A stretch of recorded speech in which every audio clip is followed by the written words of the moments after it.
Jason Gilba, J Gilba 11. With me is Nick Tasso at the Inefficient 2. Taking a look at today's 11-game main slate on FanDuel, and kind of an odd one. I mean, as far as picking pitchers, because there's only really two games with the total of 8.5 or under. So, I mean, I think today's going to be a relatively high-scoring slate, and that kind of means limited pitching. Yeah, absolutely. There's a good amount of big names on the slate today, but like you said, there's not any good opportunities, so it's going to be pretty tough to find some good pitching. Yeah, it definitely is. And this first one here, Toronto and Cleveland. Indians are minus 156 favorites. Corey Kluber taking on Marcus Stroman. Kluber's a guy who I think I'm going to be forced into playing in cash games, even though it is obviously a matchup. I mean, against the Budgets isn't the most ideal. But, I mean, them over the second half, nearly a 25% strikeout rate, bottom 10 in WOBA. I'm not really too afraid of this Blue Jays offense right now. Yeah, absolutely. You look at what Chad Green did a couple days ago. He had, 11 strikeouts against them. So I definitely think this Toronto offense kind of is in a funk right now. And you got a good pitcher like Kluber going at him, not at Rogers Center. He should be in line for a pretty good start. Yeah, definitely. I mean, you look at what Kluber's done in the second half as well. I mean, 1.76 ERA, averaging about a strikeout per inning. As far as comparing him to the other options, I mean, obviously it's still not the most perfect matchup, but I think in comparison to the other pitchers on the slate, it's the best situation. Yeah, absolutely. And he's pitched well at home, too, so I wouldn't mind deploying him here. Yeah, definitely. As far as Stroman goes on the other side, he's a guy I'm not really looking to use. I mean, just too tough of a matchup. Even though I'm not really looking to pick on him either, I'm just not quite sure that upside's really there. Yeah, absolutely. Like Sherman's been up and down this year, and I just think at this point in this matchup against the Indians, I think he might have one of those bad outings. So I'm staying far away from him. Yeah, definitely. As far as using bats in this one, I'm not the most intrigued. I mean, there are a couple of guys I don't mind for prices. I mean, Mike Napoli, Jason Kipnis at those prices, I can kind of get behind in GPPs. As far as those secondary options, I'm not really a big fan of. No, absolutely. This game kind of is a wash for me for hitters just because probably will use Kluber, so it just really knocks out most of the Toronto bats. And the Cleveland guys, a lot of them are overpriced, but I kind of like the two guys that you mentioned just because they are priced a little bit cheaper. You could even probably go with Nick Quinn or Chisenhall just because they might be able to do some damage, but really I don't expect much out of them. No, I don't either. Dodgers and Reds next year, Julio Urias versus Anthony Desclafani. This one, I like some of the Dodgers bats here, so I'm not really looking to use Desclafani. And Urias is a guy where he's not a guy who's stretched out to pitch more than 5 innings. They're really putting a leash on him, and he just kind of makes it work. So it's an easy fade at his pitch count. Yeah, absolutely. Urias actually, he's been pretty good when he's pitched. It's just he doesn't get to go long in games. So it's just not worth it to try to roster him, hoping for 30, but it's just not what you want to do. And at the same time, because he has been so good, I'm probably staying away from most of these Cincy bats. And you look at the Dodgers bullpen for the majority of the season, they've been pretty good. So I'm really kind of staying away from the Cincy bats here, even though it is in a really nice ballpark. And then DeSclafani, I kind of agree with you. He's struggled in his career against lefties, and that's exactly what the Dodgers have a bunch of. So I'm going to probably be staying away from him as well and use a couple of bats from the Dodgers. Yeah, definitely. I mean, as you mentioned, lefties against Desclafani. I mean, 1.30 home runs per 9 since 2015, 349 WOBA. So some decent prices there, like a Yasmani Grandal, Adrian Peterson. Obviously, if you wanted to pay up, Corey Seager's a fine option. I even don't mind Jock Peterson right now, who's hitting the ball really well, and especially in that ballpark. I think there's a ton of upside. Yeah, absolutely. A lot of the power guys has a ton of upside here just because it is Great American Ballpark and balls just fly out of the ballpark. So I definitely like a lot of these guys. I'm just guys like Josh Reddick I'm not sold on, but I wouldn't mind using even Chase Utley. He might be able to get a couple of hits here or there. And although I don't think he could really hit a home run, I just feel like he could kind of add up to the production. Yeah, I definitely think so too. Red Sox and Tigers next year. Justin Verlander versus Henry Owens. And in this game, I mean, Verlander's a guy at the price I'm not really looking to use. I just think because of the matchup, I'm not quite sure that's there. It's kind of a washout situation. I mean, I'm not really looking to use the Red Sox bats at their prices. Even though I do think actually Verlander could sneak away with the win, just given the fact that I do expect some run support. So I'm just kind of off really the Verlander train and really the Red Sox offense. Yeah, I agree with you. I think you could pick your spots for the Red Sox offense just because Verlander has he's been hit hard a little bit. He's been able to control how many runs he's been giving up, but he's been giving up a decent amount of home runs. So if you're kind of looking for some guys to get some cheap power, you kind of go with Jackie Bradley Jr., who's really been hitting the ball well. He's only 3,500, and even Bogarts as well. So I don't mind a couple of those guys, but I kind of agree with you. I'm really staying away from the Red Sox offense. Yeah, and as far as the Tigers go, I mean, a couple nice price bats here against the lefty. I mean, I don't mind JD Martinez at 3,600, Victor Martinez at 33, and then even the Miguel Cabrera Kinsler if you want looking to pay up at 39. I mean, reasonable option there. Yeah, absolutely. Honestly, I think they're all kind of in play, all the righties for Detroit in this matchup. Henry Owens really is not a good pitcher at all, and if he doesn't go long in this game, we all know how bad the Red Sox bullpen has been lately. So I think most of those guys are in play. Even guys further down, even Upton, I know he hasn't done too much this season, but he could definitely connect with one here. Yeah, definitely. I mean, and if you look at really Henry Owens, I mean, hasn't really had a ton of successes at the major league level. I mean, not quite there yet. Not sure if he's even going to pan out at all. So pretty decent spot. I mean, pretty neutral ballpark. I think they're pretty friendly for both formats there. Yeah, absolutely. You look at Owens, and the Red Sox have literally no faith in him. He pitched a few starts early in the year, and then they sent him back down. He lost a lot of velocity and just didn't have it. And he's really kind of in a pinch now just to make one start, and he'll be back down as long as Rodriguez is back for the next one.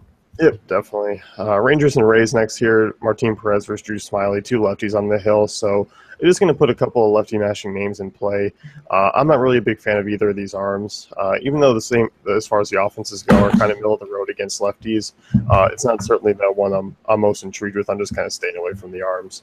Yeah, you look at Smiley, and he's good, but this matchup isn't too good for him. He only gave one run, one hit last time, but that was a home run. And you look at this Texas offense, they all could do some damage against him. So even if he is giving up the solo home runs, those could really add up. So stay away from Smiley. And I know Perez has pitched a little bit better last two starts. He really just isn't worth it. There's a lot of guys, even though Forsythe might not play, still a lot of righties in that Tampa Bay lineup. Yeah, it definitely is, and I'm kind of using the Rays as like a GPP value team, just because you have guys like Matoku's bare min. I mean, only 2K. You have Tim Beckham at 2,500, Souza at 29. If you're looking to kind of do some damage as far as value goes, and obviously you have Longoria up top, and if Forsythe plays, he's certainly an intriguing option. Absolutely, and I think that's a good play because you look at this Tampa Bay offense who struggled against Cole Hamels just the other day, so people are going to remember that. Plus, they're going to see Perez, who's pitched well lately, and they're just going to think he's pretty good as well. So I think a lot of people are going to be off this Tampa Bay offense. And then you also add that it's an 11-game slate. I think that's going to just drive ownership extremely low. Yeah, definitely. And as far as Texas goes, I mean, a couple of righties I don't mind. I mean, Delonte Shields is a guy who's probably going to hit lead off against the lefty, cheap outfielder there. Ian Desmond, 3,700. And then Adrian Beltre's priced at 34, something that's going to be really hard to get away from at third base. Yeah, absolutely. I think he's one of the best options of the day, just when you consider the price tag for him, even though it is against Smiley. Then you also have guys like Jonathan Lucroy who could do some damage as well. So there's really a lot to like here with this Texas offense. Yeah, it definitely is. And as you mentioned, should go a little bit lower round, especially given the fact that it's in Tampa. Yeah, absolutely. And everyone automatically just thinks no home runs or hits or runs at all in St. Petersburg. Yeah. Astros and Orioles next here. You got Dallas Keuchel versus Giovanni Gallardo. And as far as arms go, I mean, this series alone has been really high scoring. And Keuchel on the road. I know the Baltimore bats aren't really great against lefties, but I can't get behind using Keuchel at that price. No, absolutely not. I mean, he's looked bad in two of his last three starts, and he's not good on the road. So it just is an easy fade for me. Yeah, definitely. And as bad as Giovanni Gallardo has been, he's an easy fade. And I think really this game is one of the focal points of offense for today because, I mean, you can really look at both sides for even some value, but mostly high-priced bats.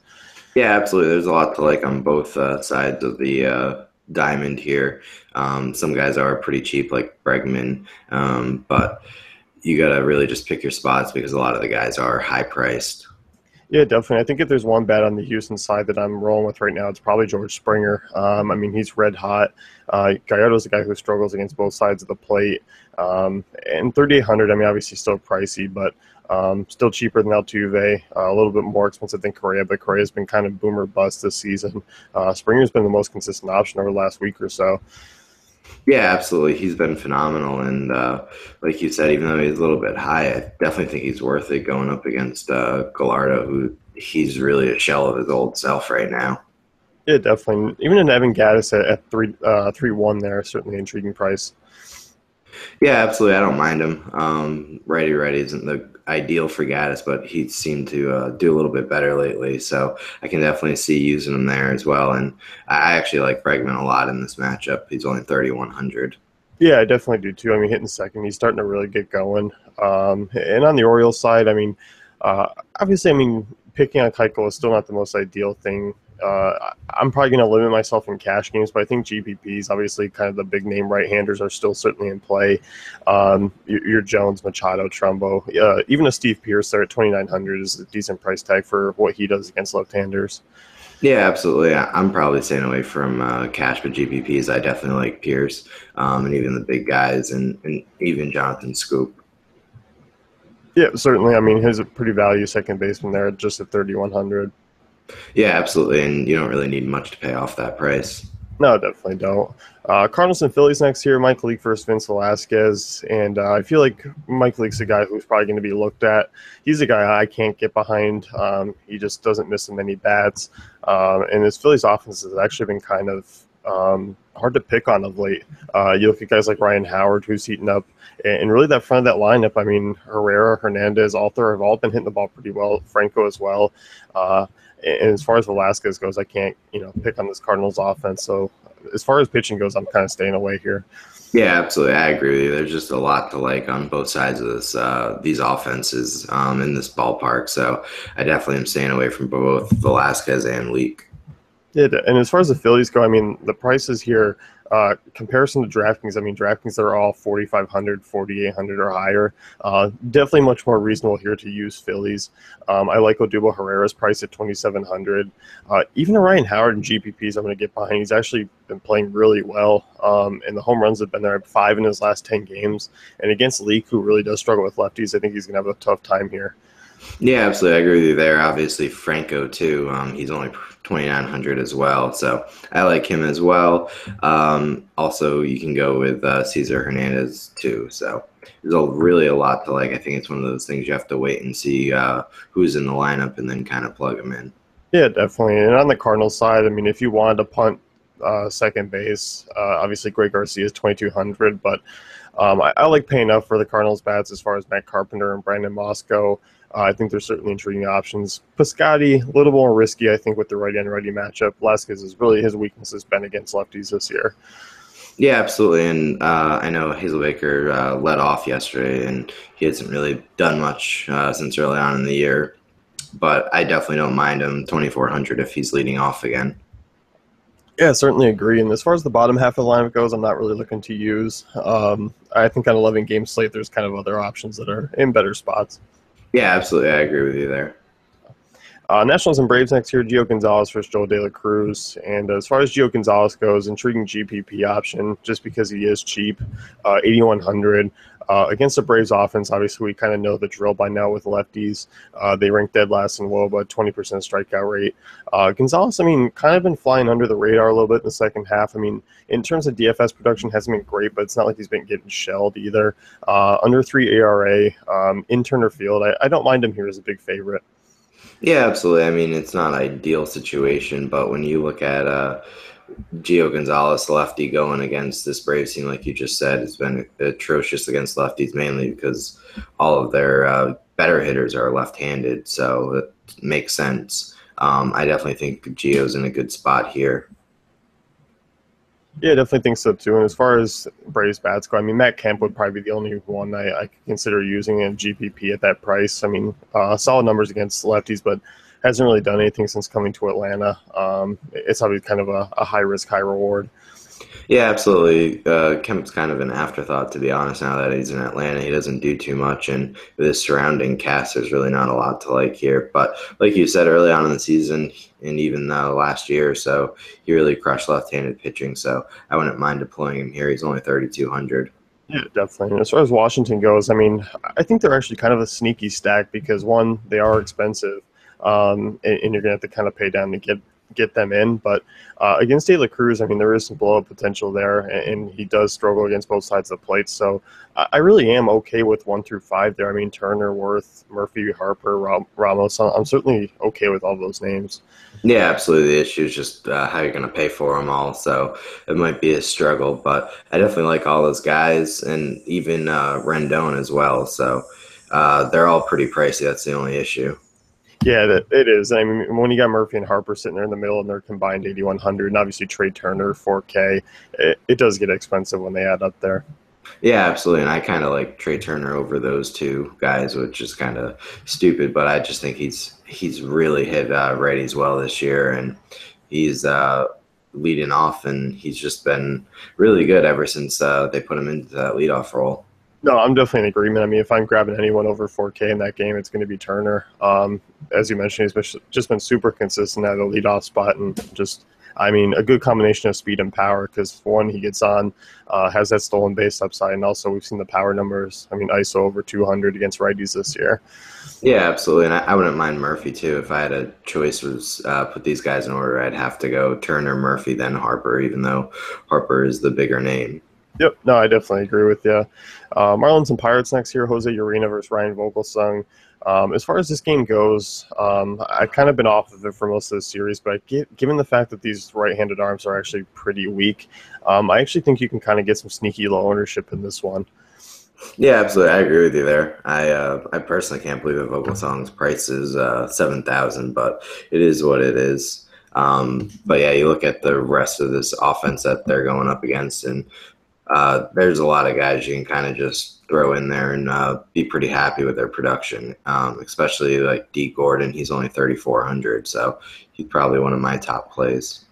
Yeah, definitely a solid second base option. Christian Yelich at 3,500 is a decent mid-priced outfielder.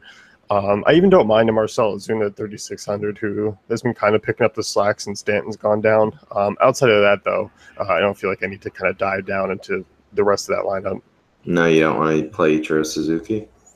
I don't think so. I mean, I'll take my two singles, maybe get them elsewhere. Alrighty. Well, you never know. He's pretty cheap. He is. Yeah, he is cheap. And uh, Don't hitting utilize fifth, him. hitting fifth, I mean, he'll be in an RBI situation. Yeah, a lot of power. Hey, they always say in batting practice he always hit the most home runs, so maybe he just needs to translate that to the real game. Yeah, I mean, he needs to be Stanton since Stanton's gone. He needs to play that role. I think he will. You got Barry Bonds there. I think everything's going to happen for him. As far as the Pirates go, the outfield is pretty much where we usually look. The Marte, McCutcheon, Polanco trio there. I actually don't mind them as a stack today. I think it is kind of intriguing against Urena, who, I mean, against both sides of the play has actually really struggled. So I'm actually kind of okay deploying them, but it's more just GPPs than anything. Yeah, absolutely. I think they're a little too overpriced to play in cash games, but GPPs, I think they're priced pretty nicely. Yeah, definitely. And as far as that, I mean, Josh Harrison, he's kind of around a lot of other second basemen that we've already mentioned that we like a lot more. I think he's a guy you can kind of fade. Yeah, and a lot of times I'm not on him just because of his price tag, and this is probably one of those times. Yeah, definitely could see that. A's and White Sox next year, Jose Quintana versus Zach Neal. Quintana's another one where if you wanted to pay down a little bit, 9K, I really don't mind him in any format. Decent favorite. And obviously, U.S. Cellular is still a tough place to pitch, but he's handled it pretty well there. Under 3 ERA at home. And obviously, you look at this front four, and there's still a lot of guys like Valencia, Semien, and Smolinski who do hit lefties well. But they're just not on my radar. I mean, Oakland's offense has just been kind of really lackluster, even against lefties in the second half. Yeah, absolutely. I'm probably not targeting this game for hitters at all, maybe against Zach Neal, but definitely not against Quintana. I know Quintana, he's still pretty good, even though he can give up the home run to some righties, especially a lot of righties in that lineup. But I'm just staying away from the Oakland hitters for the most part. Yeah, I am too. I mean, on an 11 game slate, I don't really feel the need to dive in. I mean, Marcus Semien, if he's in the lineup, is someone maybe I consider in a GPP, but he's about it. Quintana's a good pitcher who does limit damage. Yeah, I would do Smolinski just because of his price tag, only 2,800. But even then, I'm not even feeling too safe with that. As far as the White Sox bats go, I mean, I don't mind targeting against Neal. It's just banking on what White Sox team's actually going to show up. I mean, we saw it against Detweiler; they hit him well, but game before against Graveman, it was nothing. So it really is kind of a boomer bust situation. But I can't argue the matchup. I can't argue some of the price tags if you wanted to go that way in GPPs. Yeah, absolutely. I agree with you there. Definitely would not use any of these guys for cash games, but I don't mind a couple for GPPs. I mean, you look at Melky Cabrera, he's pretty cheap as well. So I don't mind him and even Justin Morneau, even though he hasn't been too good over the last two games. Yeah, I definitely don't mind those guys. Even Adam Eaton at 3,300, certainly intriguing leading off. Yeah, absolutely. Always when you have Adam Eaton, he's for some reason he's been somewhat the most consistent guy on that offense this year. Yeah, it definitely has. And Abreu, I mean, Abreu's been pretty good in the second half. I mean, his month of August has kind of looked like his old self as far as numbers go. So if you want to pay up a little bit from Morneau, I'm okay with that. Yep, I agree there. Twins and Royals next, Irvin Santana versus Danny Duffy. And Duffy, for me, I think is going to be one of those high upside pitchers I'm going to look to target in tournaments. Obviously, Minnesota is a solid team against lefties, 10th in WOBA, but 23.4% strikeout rate. And when you look at Duffy, who obviously has been doing that damage in the strikeout department, um, I can't get away from Duffy in tournaments. I think there is a lot of upside there. Yeah, absolutely. I agree with you there. It's really hard to get away from a guy who just a couple starts ago, 84 fantasy points on FanDuel, complete game a couple starts ago. So like he's really been locked in right now. I know you don't expect to get another 16 strikeout performance, but definitely in the 6 to 8 range is kind of acceptable, and he could even get into double digits, and he just hasn't been giving up many runs at all. So when you combine that with the strikeouts, he's definitely in line for a really good outing. Yeah, I mean, over his last 50 innings pitched, I mean, 2.15 ERA, averaging a strikeout per inning, and obviously Kauffman Stadium is really friendly for holding in home runs. So I think that kind of tampers the Minnesota offense. I think Duffy is one of those guys who does walk, is kind of a borderline cash game option as well. Yeah, absolutely. I wouldn't mind him. Obviously, it's not 100% safe against this Minnesota offense who just has a bunch of righties who smash lefties. But I don't know. On this slate, you might have to be forced to play him in cash. Yeah, definitely could. And as far as using the Royals bats, as far as the pricing goes, I'm not really on him against Santana. I think this is one of the lower scoring games. I'm not really looking to use Santana, but as far as using guys like Hosmer or Kane, I mean, I feel like we've talked about a lot of guys that we like in better matchups already. Yeah, absolutely. This, to me, really isn't a huge game to target just because it's at Kauffman Stadium as well. Yeah, it definitely is. And I don't see another big run outburst from the Royals. No, not at all. Yankees and Angels here, Julio Chacin versus Chad Green. And as far as this game goes, I like bits and pieces of it. More so actually on the Yankee side, which is odd to say, but kind of hard to get away from what Gary Sanchez is doing at 2,700, even though Chacin struggles more against lefties. Sanchez has just been super consistent, and Chacin's not even that great against righties either. Yeah, absolutely. I mean, you look at the Yankees, they just let all the young guys play now, so I wouldn't even mind deploying Aaron Judge as well. Those guys have all been pretty solid lately, and against Chacin, they really should do some damage against him. Yeah, definitely. And as far as the kind of the main bets there, I mean, Gardner and Ellsbury are certainly in play. You look at Chassin against lefties since last year, 365 Wobo, 1.42 homers per nine. Didi Gregorius, 2,600 hit and cleanup. I think it's actually a really intriguing price. I think it's kind of one of those ones where it's like, what do you have to lose at that price in that lineup spot against this matchup? I can actually see him kind of going off as kind of one of those sneaky plays at shortstop. Yeah, absolutely. I agree with you there. I honestly think you put Didi in and you put in Gary Sanchez in your cash games, and you have a lot of salary cap to kind of play with, and they're both in kind of good matchups right now. Yeah, definitely. I mean, I think the Yankees are always kind of the unappealing option. Obviously, Sanchez is going to be a popular play, but as far as the rest of the guys, I don't expect them to kind of carry high ownership. No, but they really should because this is Chassin, and he is not good at all. Yeah, definitely. And as far as Chad Green goes, I mean, obviously, as you mentioned earlier, when we were talking about the Blue Jays, he's through that high upside outing against them, double digit strikeouts. Angels don't strike out a ton. Could I see Chad Green having a solid start? Certainly. 6,300, a cheap guy if you wanted to stack bats. I'm not really against it. Small favorite, good ballpark. But I think it's just kind of trying to catch lightning in a bottle again if you're going after that. Yeah, I'm staying far away from him. I think that was a fluke his last start, and it'll probably drive some ownership towards him in this matchup just because it was the Angels and they really don't have a great offense. So that combined with, I just think he's not going to have a good start. I'm really staying away from him. Yeah, I mean, you look at Green, I mean, 37% hard ball rate to righties. That's certainly a concern. Lefties, 431 Woba so far. With that being said, I mean, Cole Calhoun at 3,200 is worth a look, I think, in GPP. Same thing with Pujols. I can still never get behind the Mike Trout price tag. I think that's just one thing where I just rather go other options. Yeah, absolutely. I agree with you there. I personally think that the Angels might be a little sneaky stacked on here just because I don't think anyone's going to be on them. It's the Angels in the bad ballpark for hitters. So I think you could kind of deploy a couple guys like Cronin, Calhoun, and even Pujols, and you could have a decent day. Yeah, it's certainly possible. I mean, over a 4-run total there. Day game, which helps out the wind, looks like it's blowing out. So should get some help to these hitters. Yeah, absolutely. I mean, it's not a solid thing, definitely a GPP kind of thing, but you never know. I mean, I keep going back to it's Chad Green. At some point, he's not going to have the same kind of outing as he did last time. I definitely agree with you. It's going to wrap things up with the FanDuel Punch Out. Be sure to check out DaveFantasyCafe.com for all great tools and content.